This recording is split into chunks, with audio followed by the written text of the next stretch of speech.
Let's bring in Yahoo Finance's Jared Blikre, who's tracking all the very latest for us. Jared, we were saying this before the show.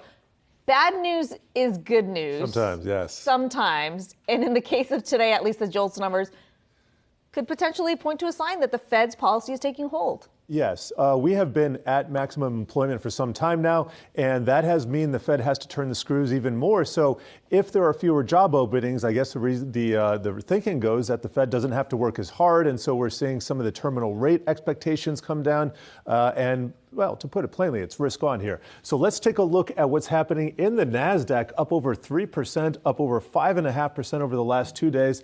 And I'll show you something that hasn't happened in a very long time. The S&P 500 up 2.5% over 2 days, back to back. And this hasn't happened since 2008. And let me just show you what I've been looking at here. So this is going to be the S&P 500 over 3 months. And you can see these are some pretty big green candles.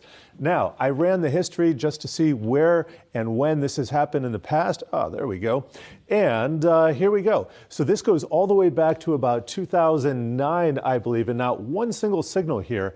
And then here's 2008, and this goes all the way back to, well, let's put that back another 10 years.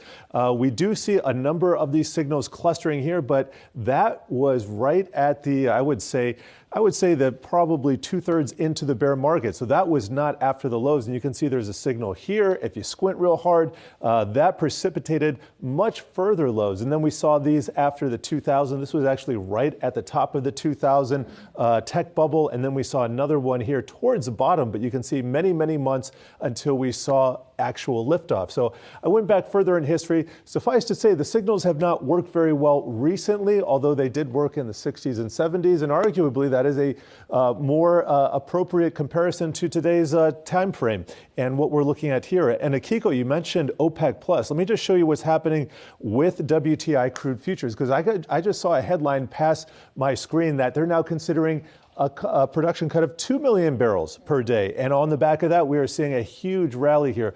Crude oil up 3.4%. That's over the last 3 months. Let me get a 5-day chart here so we can really see. Here we go. Here's that liftoff on those headlines I was just looking at. So all in all, it's looking very risk on. I'm just going to show you a couple of screens here in my heat map. I had a big problem trying to find any source of red earlier today. You might find it in certain markets like the dollar. And I think that's instructive in and of itself, because the U.S. dollar index, as it's been surging higher, as the U.S. dollar has been gaining towards or gaining against other currencies, that has been a headwind for a lot of these risk assets. But here's what's happened today.